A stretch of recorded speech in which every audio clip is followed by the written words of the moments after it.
औज़ुबिल्लाहिमिनश्शैतानिर्रजीम बिस्मिल्लाहिर्रहमानिर्रहीम। अस्सलाम वालेकुम फ्रेंड्स, कैसे हैं आप सब? उम्मीद है कि सब खैरियत से होंगे। आज हमने 10th की केमिस्ट्री स्टार्ट करनी है। बिल्कुल स्टार्ट से ही आपको लेक्चर दिया जाएगा। चैप्टर नंबर 1 है आपका केमिकल इक्विलिब्रियम। ठीक है, केमिकल इक्विलिब्रियम। ठीक है, केमिकल आपको पता है केमिस्ट्री में आप सारा केमिकल्स के बारे में ही पढ़ते हैं। इक्विलिब्रियम भी आपको पता है कि इसको तवाज़न कहते हैं। ठीक है, बैलेंस जब मतलब कोई भी चीज़ जब बैलेंस हालत में होती है उसको क्या कहते हैं? इक्विलिब्रियम। ठीक है, इसकी डिटेल तो फिर हम आगे साथ साथ पढ़ लेंगे। तो आज हम अपना सबसे पहले स्टार्ट करते हैं, शुरू से स्टार्ट करेंगे हम। ये शुरू से जो आपको दिया हुआ है ये छोटी सी डायग्राम, इसे मतलब ये कंसेप्ट आपको छोटी क्लासेस में दे दिया जाता है रेस्पिरेशन का। ठीक है, ये सारा जो इन्होंने ये डायग्राम बनाई है ये रेस्पिरेशन की है कि ये प्लांट्स हैं, ये ह्यूमन बॉडी है। ठीक है, इंसान है हम, इनका आपस में रेस्पिरेशन, ये रेस्पिरेशन के लिए एक दूसरे पे डिपेंड कर रहे हैं। प्लांट्स हैं इंसान पे डिपेंड कर रहे हैं, इंसान है तो प्लांट्स पे डिपेंड करता है। आपको पता है कि इंसान रेस्पिरेशन के दौरान ऑक्सीजन अपने अंदर लेके जाता है और कार्बन डाइऑक्साइड वो क्या करता है? खारिज करता है। इंसान की खारिज की हुई कार्बन डाइऑक्साइड प्लांट्स क्या करते हैं? अपनी रेस्पिरेशन के लिए, सांस के लिए यूज़ करते हैं। तो क्या है कि ये एक दूसरे पे क्या है? डिपेंड कर रहे हैं कि इंसान प्लांट्स पे डिपेंड कर रहा है और प्लांट्स किस पे डिपेंड कर रहे हैं? इंसान पे। कि इंसान ने सांस लेना है तो उसने ऑक्सीजन अंदर लेके जानी है और उसने कार्बन डाइऑक्साइड क्या करनी है? बाहर निकालनी है। और उसकी निकाली हुई कार्बन डाइऑक्साइड प्लांट्स क्या करेंगे? यूज़ कर लेंगे रेस्पिरेशन के लिए, और बदले में वो अपने अंदर से क्या निकालते हैं? ऑक्सीजन। और वो ऑक्सीजन कौन यूज़ करता है? इंसान। तो क्या है? इनडायरेक्टली और डायरेक्टली क्या है? प्लांट्स इंसान को फ़ायदा दे रहे हैं और इंसान किसको फ़ायदा दे रहे हैं? प्लांट्स को। बस आपने ये याद रखना है कि इंसान को रेस्पिरेशन के लिए ऑक्सीजन की ज़रूरत होती है, जो कौन देता है? प्लांट्स देते हैं। और प्लांट्स को रेस्पिरेशन के लिए कार्बन डाइऑक्साइड की ज़रूरत होती है, जो कौन देता है? इंसान देते हैं। ठीक है, इनकी निकाली हुई कार्बन डाइऑक्साइड प्लांट्स यूज़ करते हैं और प्लांट्स की निकाली हुई ऑक्सीजन कौन रेस्पिरेशन के लिए यूज़ कर रहे हैं? इंसान यूज़ करें। इस सारे पैराग्राफ में और कुछ याद इतना नहीं करने वाला, बस आपने इसे एक दफ़ा रीड कर लेना है, थोड़ा सा कंसेप्ट ले लेना है रेस्पिरेशन का। असल जो आपका टॉपिक है वो स्टार्ट हो रहा है आपका यहाँ से, reversible reaction and dynamic equilibrium. ठीक है, reversible reaction and dynamic equilibrium. तो इसमें सबसे पहले आपको थोड़े से कंसेप्ट्स का पता होना चाहिए। एक तो आपको आर का पता होना चाहिए और एक आपको पी का पता होना चाहिए। आर क्या होता है और पी क्या होता है?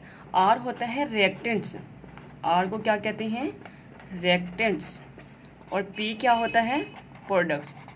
सबसे बेसिक कंसेप्ट आपका केमिस्ट्री का, 10th की केमिस्ट्री का, कि सबसे पहले आपको ये पता हो कि रिएक्टेंट्स क्या होते हैं और प्रोडक्ट्स क्या होते हैं। ठीक है, इधर आए, आपकी बुक की एग्जांपल लेके हम एक्सप्लेन करेंगे ताकि आपको अच्छे से समझ आए। यहाँ पे हाइड्रोजन के 2 मोल लिए हुए हैं, ऑक्सीजन का 1 मोल लिया हुआ है। हाइड्रोजन के 2 मोल ऑक्सीजन के 1 मोल के साथ मिलके 2 मोल्स ऑफ आपको क्या दे रहे हैं? वाटर। ठीक है, यहाँ पे जो हाइड्रोजन और ऑक्सीजन जो मिल रहे हैं, जो कंबाइन करते हैं ना क्लास, जो कंबाइन करते हैं उनको हम रिएक्टेंट्स कहते हैं। जो आपस में मिल रहे होते हैं उनको क्या कहते हैं? रिएक्टेंट्स। और उनसे जो जो बन रहा होता है उसको आप क्या कहते हो? प्रोडक्ट्स। और ये जो टॉप पे इसके एरोहेड के एरोहेड पे लिखा हुआ है पीटी, इसको क्या कहते हैं? प्लाटिनम। यहाँ पे ये क्यों लिखा है? ये कैटलिस्ट के तौर पे एक्ट कर रहा है। किसके तौर पे एक्ट कर रहा है? कैटलिस्ट के तौर पे। कैटलिस्ट क्या करता है? सिर्फ आपकी स्पीड को, रिएक्शन की स्पीड को तेज़ कर देता है। पहले से क्या कर देता है? तेज़, और कम वक्त में आपको जल्दी से जल्दी क्या दे देता है? प्रोडक्ट। तो आपको आई होप कि आपको समझ आ गया होगा कि रिएक्टेंट्स क्या होते हैं और प्रोडक्ट्स क्या होते हैं। रिएक्टेंट्स वो जो आपस में मिल रहे होते हैं और जो जितनी भी चीज़ें आपके पास बनी थी, बेशक वो 1 है, 2 है, 3 है, तो अब आपने ये नहीं सोचना कि सिर्फ 1 ही है तो वो प्रोडक्ट है। 2 भी हो सकती हैं, 3 भी हो सकती हैं, ये डिपेंड नहीं करता। बस आपने ये याद रखना है कि जो चीज़ें मिल रही हैं वो रिएक्टेंट्स हैं और बदले में जो चीज़ें बन रही हैं वो क्या हैं? प्रोडक्ट्स हैं। ठीक है, और यहाँ पर ये जो चीज़ 2, 1, 2 ये सिर्फ उसे बैलेंस करने के लिए होता है। और यहाँ पे टॉप पे जो पीटी लिखा हुआ है ये प्लाटिनम है, ये कैटलिस्ट है जो इस रिएक्शन की स्पीड को क्या कर रहा है? तेज़ कर रहा है। और ये क्या है? हीट। हीट भी क्या करती है? जाहिर सी बात है, हाइड्रोजन और ऑक्सीजन को आपस में मिलाने के लिए आप उसे हीट दोगे और क्या बन जाएगा? वाटर। जब तक आप हीट नहीं देते कोई रिएक्शन स्टार्ट कैसे हो सकते हैं? तो यहाँ पे एक चीज़ आपको क्लियर करनी थी रिएक्टेंट्स और प्रोडक्ट्स की, वो आपको पता चल गया कि मिलने वाले रिएक्टेंट्स हैं, बनने वाले क्या हैं? प्रोडक्ट्स हैं। जो टॉप पे होते हैं ये हीट के लिए आप ये सिंबल भी यूज़ कर सकते हैं। अगर कहीं ये लिखा हो इस तरीके से तो आपने ये समझना कि ये हीट है। और जो भी चीज़ें यहाँ पे सिंबल के साथ लिखी होती हैं वो क्या होती हैं? कैटलिस्ट होते हैं, जो आपके रिएक्शन को सिर्फ और सिर्फ क्या करते हैं? स्पीड अप करते हैं। एक ये कंसेप्ट आपने लेना था। और दूसरा कंसेप्ट आपने क्या लेना है कि रिवर्सिबल रिएक्शंस कौन से होते हैं, इरिवर्सिबल रिएक्शंस कौन से होते हैं। रिएक्शंस कितनी तरह के होते हैं? 2 तरह के होते हैं, रिवर्सिबल रिएक्शंस और कौन से? Irreversible reaction. जो रिवर्सिबल रिएक्शंस होते हैं उसे आप डबल एरो हेड से शो करते हो। क्योंकि ये कहाँ से शुरू हुआ है, रिवर्सिबल रिएक्शन को नाम कैसे दिया है, रिवर्स से। किससे, रिवर्स से। जैसे आप गाड़ी भी कहते हो गाड़ी रिवर्स करो, क्या करते हो, ऐसे करते हो, फिर वापस ऐसे करते हो, रिवर्स करते हो ना, मतलब फॉरवर्ड भी जाता है और बैकवर्ड भी जाता है कि रिएक्शन एक दफ़ा आगे भी जाएगा और फिर वापस क्या है, पीछे भी आएगा। तो ऐसे रिएक्शंस को आप क्या कहोगे, रिवर्सिबल। और जो रिएक्शन सिर्फ और सिर्फ फॉरवर्ड ही जा रहा हो, सीधा ही जाके कंप्लीट हो जाए, उसको आप कहते हो इरिवर्सिबल, कि वो रिवर्स नहीं हो सकता।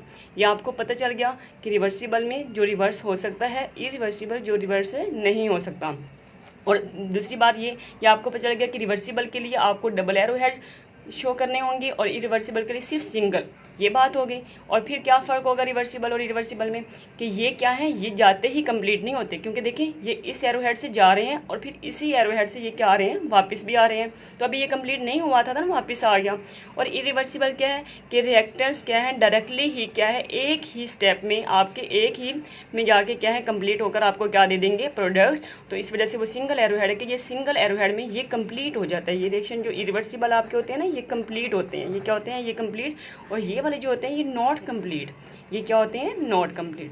अब इसके फ़र्क में आप सबसे पहले ये कह सकते हैं कि जिसमें रिएक्टेंट्स मिलकर प्रोडक्ट्स बनाते हैं और प्रोडक्ट्स वापस दोबारा आपस में मिलकर क्या बना दें, रिएक्टेंट्स। तो ऐसे रिएक्शन को हम रिवर्सिबल कहेंगे। क्या कहेंगे, रिवर्सिबल। और जिसमें रिएक्टेंट्स प्रोडक्ट्स बनाएंगे और प्रोडक्ट्स वापस दोबारा रिएक्टेंट्स में चेंज नहीं होते, वहीं पे कंप्लीट हो जाते हैं, तो ऐसे रिएक्शन को आप इरिवर्सिबल कहोगे। रिवर्सिबल और इरिवर्सिबल का आपका पहला डिफरेंस कि रिएक्टेंट्स मिलकर प्रोडक्ट्स बनाते हैं और प्रोडक्ट्स मिलकर रिएक्टेंट्स, ये रिवर्सिबल पहला। और प्रोडक्ट ये इरिवर्सिबल में क्या होगा कि रिएक्टेंट्स प्रोडक्ट्स बनाते हैं लेकिन प्रोडक्ट्स रिएक्टेंट्स दोबारा से आपको नहीं देते। ये पहला डिफरेंस। दूसरा डिफरेंस आप इसकी रिप्रेजेंटेशन का कर लें कि इसमें इसे डबल एरो हेड से रिप्रेजेंट करते हैं और इसे किसे करते हैं, सिंगल एरो हेड। तीसरा डिफरेंस भी बन सकता है क्या, कि ये कंप्लीट होते हैं और ये कंप्लीट नहीं होते। तो ये तीन डिफरेंस तो आपको याद हो, नहीं कि उसके डिफाइन का, एक उसकी रिप्रेजेंटेशन का, और तीसरा क्या है कि वो कंप्लीट होते हैं इरिवर्सिबल और ये कंप्लीट नहीं होते, इसलिए ये क्या है, क्योंकि ये बैकवर्ड भी जाते हैं। ठीक है, पहले आपने यहाँ तक अच्छी तरीके से समझना है कि सबसे पहले आपने क्या है, रेस्पिरेशन को समझना है कि प्लांट्स और ह्यूमंस रेस्पिरेशन पे एक दूसरे पे कैसे डिपेंड कर रहे हैं। फिर यहाँ पे आपने क्या है कि आपको ये पता होना चाहिए कि रिएक्टेंट्स क्या है, फिर आपको ये पता होना चाहिए कि प्रोडक्ट्स क्या है। ठीक है, जब आपको रिएक्टेंट्स और प्रोडक्ट्स का पता चल जाएगा ना, एरोहेड के ऊपर लिखी हुई चीज़ों का पता चल जाएगा, तो आप आगे आसानी से समझ सकते हैं। क्योंकि हमने आपको क्या है, अचानक से सारे कंसेप्ट नहीं देने, हमने आपको थोड़े थोड़े बेसिक कंसेप्ट से लेके चलना है। ठीक है, अब मैं आपको FSC के कंसेप्ट दे दूँ, आपके सर के ऊपर से गुजर जाएगा। ठीक है, आप थोड़े थोड़े स्टेप लेके चलें और अच्छे स्टेप लेके जाएं और कंसेप्ट लेकर जाएंगे आप आगे, तो यही कंसेप्ट आपको क्या FSC में बहुत ज़्यादा हेल्पफुल होंगे। ठीक है, यहाँ पे आपने सबसे पहले क्या है, रेस्पिरेशन याद कर लेनी है, रिएक्टेंट्स और प्रोडक्ट्स की डिफाइन याद कर लेनी है। आपके पास ये इक्वेशन है जिसमें आप क्लियरली बता सकते हैं कि ये रिएक्टेंट्स हैं और ये क्या है, प्रोडक्ट। H2O2 रिएक्टेंट है और वाटर क्या है, प्रोडक्ट्स। ये तो नंबर ऑफ मोल्स है ना, कि इतने मिल रहे हैं, बैलेंस कर रहे हैं। ये देखें, ये यहाँ पे कितने हैं, 2 2 4, कितने हैं हाइड्रोजन, 4। यहाँ पे कितने हैं, 2 और 2, ये कितने हो जाएंगे, 4। तो हाइड्रोजन हमारी बैलेंस है। ऑक्सीजन कितनी है, 2 हैं, तो यहाँ पे भी ऑक्सीजन क्या है, 2। ये सिर्फ बैलेंस करने के लिए 7 नंबर ऑफ मोल्स लिखे जाते हैं। ठीक है, यहाँ तक सिर्फ आज हमने सिर्फ और सिर्फ यहीं तक पढ़ना है। ठीक है, ये नेक्स्ट जो है मैं आपको अगले लेक्चर में बताऊँगी कि हमने कैसे पढ़ना है। आज आपने सिर्फ और सिर्फ थोड़ा सा कंसेप्ट शुरू में थोड़ा थोड़ा लेके कंसेप्ट चले ना। सबसे पहले आपको रेस्पिरेशन का पता हो, रिएक्टेंट्स प्रोडक्ट्स का पता चल जाए आपको, उसके बाद रिवर्सिबल इरिवर्सिबल के जो भी 2-3 पॉइंट्स हैं वो याद अच्छे तरीके से कर लेंगे ना, तो फिर नेक्स्ट लेक्चर में आप इस लेक्चर की जिसको समझ आएगी, जिसको ये कंसेप्ट होगा, रिएक्टेंट्स क्या होते हैं, प्रोडक्ट्स क्या होते हैं, रिवर्सिबल क्या होता है, इरिवर्सिबल क्या होता है, सिंगल एरोहेड क्या होता है, डबल एरोहेड क्या होता है, ठीक है, कंप्लीट रिएक्शन कौन से होते हैं, इनकम्प्लीट रिएक्शन कौन से होते हैं, ये बातें आपको समझ आ जाएंगी। तो नेक्स्ट लेक्चर में हम फिर अपना ये हाइड्रोजन आयोडाइड वाली एग्जाम्पल लेके आपको मजीद एक्सप्लेन करते जाएंगे।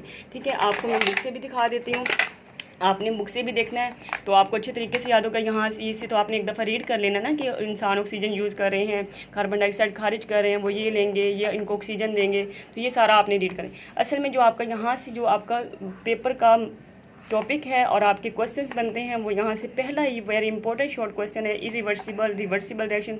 काफ़ी दफ़ा आपके बोर्ड के एग्जाम्स में पूछा जाता है, differentiate between irreversible and reversible reaction. तो इसको मैं थोड़ा सा रीड कर देती हूँ ताकि आपको ये क्लियर हो जाए। In a chemical reaction the substances that combine, chemical reaction में वो सब्सटेंसेस जो कंबाइन कर रहे होते हैं, जो मिल रहे होते हैं, आर कॉल्ड रिएक्टेंट। ठीक है, ये अभी आप पढ़ के आए हो कि वो क्या कहलाते हैं, reactants. And the new substances, और नए जितने भी सब्सटेंसेस होंगे formed are called the products. जैसे यहाँ पे वाटर क्या है, product.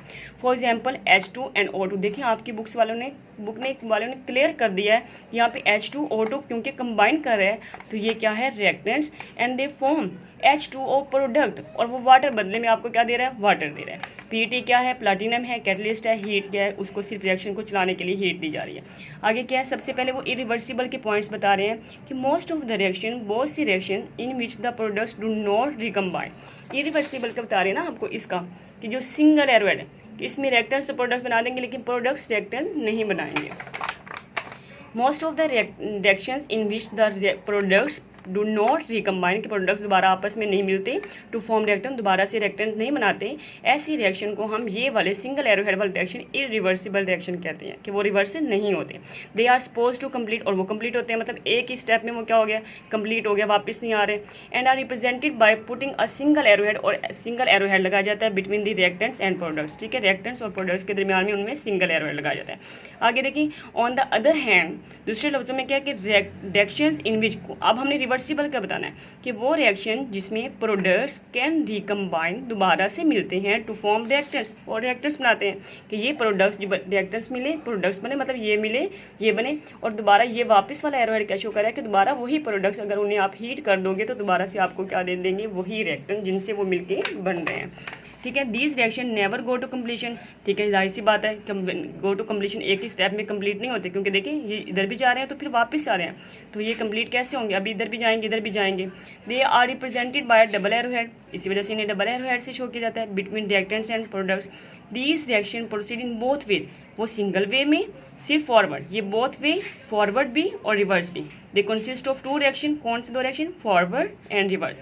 So are reversible reaction, ये वाला reaction reversible reaction is one, ये वो है। अच्छा, ये वो अभी यहाँ इस लाइन में आपको बताएंगे कि ये देखें ना, ये यूँ भी जा रहा है और ये यूँ भी जा रहा है, ठीक है, ये फॉरवर्ड भी गया, ये बैकवर्ड भी गया, तो वो क्या कह रहे हैं, ये रिएक्टेंट्स हैं, ये प्रोडक्ट। जब कंसनट्रेशन रिएक्टेंट्स की ज़्यादा होगी, ठीक है, इस साइड से हीट ज़्यादा होगी तो वो प्रोडक्ट्स बना देंगे, और जैसे ही इसकी कंसनट्रेशन ज़्यादा होने, इसकी अमाउंट ज़्यादा होना शुरू हो जाएगी, या इधर से आप इस पर टेम्परेचर हाई करें या कुछ ज़्यादा हाई करें तो ये कहाँ हो जाएगी, बैकवर्ड, तो रिएक्शन फॉरवर्ड जाएगा या रिवर्स जाएगा, ये कंडीशंस पे डिपेंड करेगा, इसकी कंडीशंस पे और इसकी। अगर ये ज़्यादा है तो ये इधर चला जाएगा, या इस पर टेम्परेचर ज़्यादा है तो ये फॉरवर्ड करवाएगा, या ये ज़्यादा है या इस पर टेम्परेचर ज़्यादा कर दिया गया तो ये कहाँ चला जाएगा, रिवर्स, कंडीशन पे डिपेंड करेगा।